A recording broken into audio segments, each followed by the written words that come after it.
Hello, welcome to Board Game Bonkers. I'm Jay Sears. Today we're going to take a look at the top 6 board games from Board Game Geek's Top 100. So this is my list. Now, just a bit of feedback from this. I've only played 23 of the top 100 and I actually have no intention of playing any more at the moment from the top 100. And there's a few reasons why. Before we get into this in the list, please do consider subscribing to the channel because around 98% of you who actually watch the videos are not subscribed, and we're trying to reach 1,000 subscribers. So it's much appreciated hitting that subscribe button, and please do consider giving the videos a like as well. It really does help get other views on there. So with this list, I've put together what I think are my top 6. Now, there might be a few surprises because I don't often get sucked into the hype, and I'm not interested in playing many of the games in the top 100. They're certainly not for me, and that's what I'm referring to, not the design of the games. I just don't like them. So some of the ratings, which I'll get up on the screen in just a moment, might not be high, and that's because I don't enjoy them as much as others. But there are a couple I've rated really highly and would be my top 100 personally. So we're going to get into that list in just a moment. And now, before we actually dip into that, please do consider checking the other videos we've got, our other top 6s and our top 10s. There's lots of videos. The channel is just over a year old, so there's lots of fresh content out there and are better than videos which looks at 10 board games better than the classics. So you can find some great games there. Let's get into this list though, starting with my number 6. Now, we're not going to go through into the ins and outs how to play, and just going to give my general thoughts. So my number 6 is Power Grid. So I remember playing this quite a few years ago, Power Grid. I really liked the system where the value of goods varies depending on how that market is at the time. So I really like that. So you're trying to work out when to get those goods because I need to build power lines essentially and power things up. So I really like that. And it's a kind of, how's that feel where you're creating these kind of networks? But like Ticket to Ride will create networks, that this is much more in depth, much more strategic. But I really enjoyed this the time I played it. I just didn't love it, and that's why I haven't given it such a great rating. But I did enjoy it. I thought it was quite a well-designed game. And for an old kind of considered classic now, I still think it holds up quite well today. So that's my number 6, Power Grid. I'm going to move into my number 5. And I remember playing this quite a number of years ago. Maybe I need to get to the table again. You can let me know in the comments down below. This is Agricola. Now, Agricola was a game we played. Remember, I think it's 4 or 5 player count we played it. And the things that stood out to me, that I'm going to talk about one negative I didn't like, was this kind of beggar's token. You get heavily punished. I think it's -5 points. And that is quite substantial. And I felt that was too harsh. I also noticed as well, you can kind of wreck other players by deliberately taking certain ovens to stop them getting an oven, prevents them from baking certain items. But I really like that drafting system. You've got the cards, you're drafting early on, you're looking at what cards you're going to use. I like that more cards are flipped over throughout the duration of the game, so you've got more actions, more things to do as the game progresses. So I really like that, and the options can feel a little bit overwhelming at first because you've got your cards, you've got your kind of worker placement spots out there, you're working out where do I go, and then you're trying to get this engine going. You do need the ovens to kind of turn goods into better things, give you profit, etc., and turn them into other items, which then allows you to kind of start getting this engine going. But without those ovens, you can be crippled. And I've noticed that in the game that, you know, somebody's being quite cruel and took an oven that they didn't really need, but just to prevent the other player, which meant they were kind of crippled, and then they started falling back in the game. So there's a couple of meanness areas in this game. I feel that maybe I would have changed, but that's the way it is. But the theme, I'm okay with it. I'm not a fan of farm games or that kind of animal games. It just isn't for me. But I've got the Agricola Family Edition, and I haven't played the 2-player version yet. I've got that. I need to get that to the table. So I don't mind it. I actually prefer the family version than the original Agricola, and you can kind of scream away at the screen if you like. I just felt the family edition was much more streamlined, and I just want the basic kind of animal game, and that provided it. And yes, I've got Caverna as well, except that's the 2-player version. I really enjoy that. So let's move into my next one. This is my number 4, and that is Nemesis.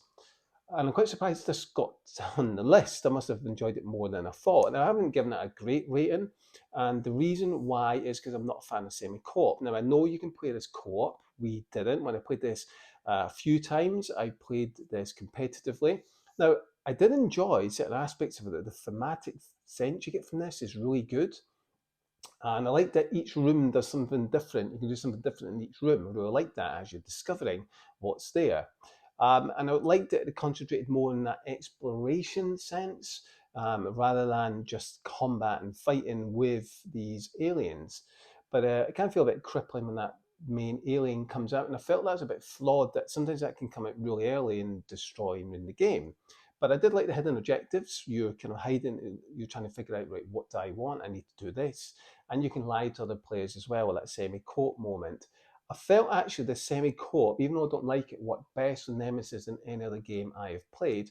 Although the Great Wall was quite well done with semi-co-op, but I do feel the Nemesis is a level up and working better than semi-co-op. But I'm still not a fan of semi-co-op.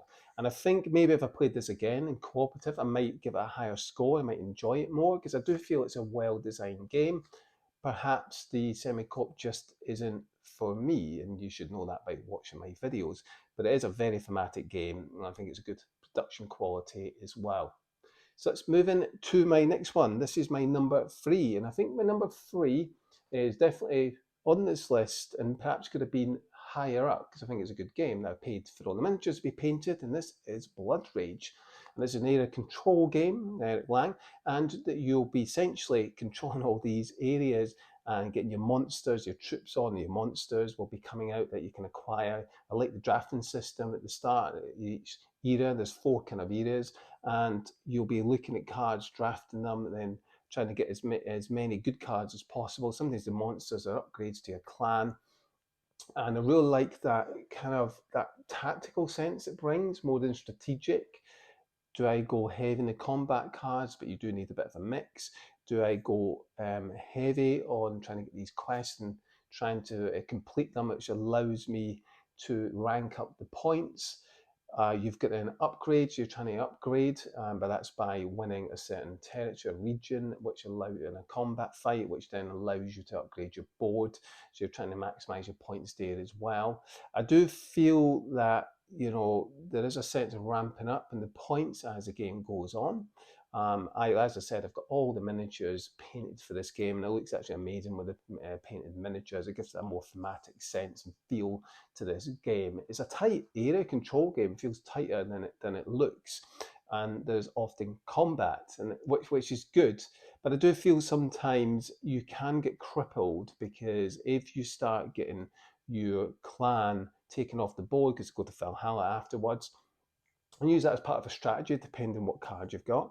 I do feel that it can be difficult to get back into it because although you get them back, you have to pay to get them back on the board. So you have to work out strategically which ones do I keep on the board and keep out of the way. So there's a lot of choice and decisions in this, more tactical than strategy, but I do enjoy it and we've had lots of fun. We played this a ton of times and it probably play even more as the years go on. But I do feel that the expansions kind of make it a little bit better. It stops it getting stale because the gods introduce different thinking strategies. Do I go here because this god's going to give me this? And some gods work better than others. So I think it does improve the game, and I definitely recommend it with that. But overall, a solid, rock solid area control and combat, and I love it as card combat and not dice combat. So for me, that's a big thumbs up. And I think it's a fair score I've given it. I maybe could have given it slightly higher, but I think it's a good, solid game. Anything I give 7 or higher is considered a really good game. It would be in my top 100 potentially. So let's move into my next one, my number 2. And this is Seven Wonders Duel. And I love a lot about this. I hate Seven Wonders, but I maybe a bit harsh saying that, but I don't like it. But I really, really enjoyed Seven Wonders Duel. And I like it because I love that pyramid system that you've got. Some cards are flipped up, some aren't flipped up. So you're trying to work out, okay, if I take that card, that's going to be revealed. That might be a card my opponent wants. I really like that. I really love, when to sacrifice the card because I need to build the Wander, but it's going to give me some bonuses. You've got the military track. Which tactic do I use? To win by science, to win by points. I really like that. You've got 3 different choices to win. And sometimes you might change your choice halfway through the game, depending on how your strategy is going. But I love this. I love the pyramid system. The rule book is okay. It's not amazing in some places, trying to explain how some of the cards work. But once you play it a couple of times, it makes sense. I enjoy this. I think this is arguably the best two-player game out there. And as you could probably tell, this is the highest rated two-player game that I've got, and I'd highly, highly recommend you check it out. Particularly if you're someone who doesn't like Seven Wonders Duel, because I don't, then you might enjoy this. So check it out, Seven Wonders Duel. So what is my number one? What is the top of the tree? Which is the king of the games from Board Game Geeks Top 100 that I have played? Well, my number one might surprise people, but I love this. I don't care what anyone thinks or says. I enjoy it. And I think it deserves a lot of love. And the reason why it's still in the top 100, because it's a great game. That's Lords of Waterdeep. So this is a classic. It's a basic worker placement. You're just placing, I don't know, I was going to say dudes. You're just placing your workers out, and you're going in these quests as well. You're trying to complete quest cards. You're gathering the different wizards and the different other resources in order to go on these quests, which will give you points essentially. And you've got intrigue cards as well. Maybe flipping over. And I've got the Skulls Scorp, I think, Skulls Port expansion, which then gives you a few more worker placement spaces. Essentially, they're the same. They just work in a slightly different way. And I do like this, gives you a bit of a twist to the original game, and I think it does make it slightly better, but I like it as it is. I like the building tiles. You've got these building tiles that come out, and you can use them like a worker placement spot. Your opponent can use it as well, but you get a bonus for them using it. I really like that. I think that's fantastic. What's great, I like that it's a good amount of choice, but it isn't overwhelming, and it has a nice family feel to it. I think this is a great game. The theme has nothing. I don't know why they put Dungeons and Dragons. You could put any theme in this. It's pretty much useless in this game. And I think using cubes is a letdown in this game. So you can upgrade on Etsy by getting actual pieces and make it look much better. And I highly recommend that. I think this is an amazing game. I love it. That's why I've given it such a high rating. Originally, I'd give it a 9 out of 10. But I think now that there's other games that are out there which do things a little bit better than Lords of Waterdeep. I've just dropped it down slightly.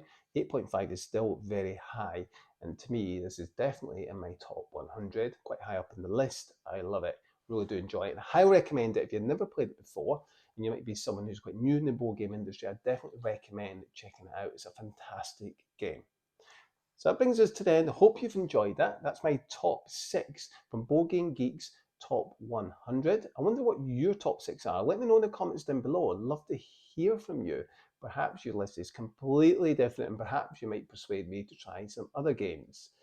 Now, before we go, please do hit that subscribe button, because 98% of you don't subscribe, remember? And please do give our videos a like if you've enjoyed this. Until next time, my name's Jay Sears. Take care. This is Bonkers.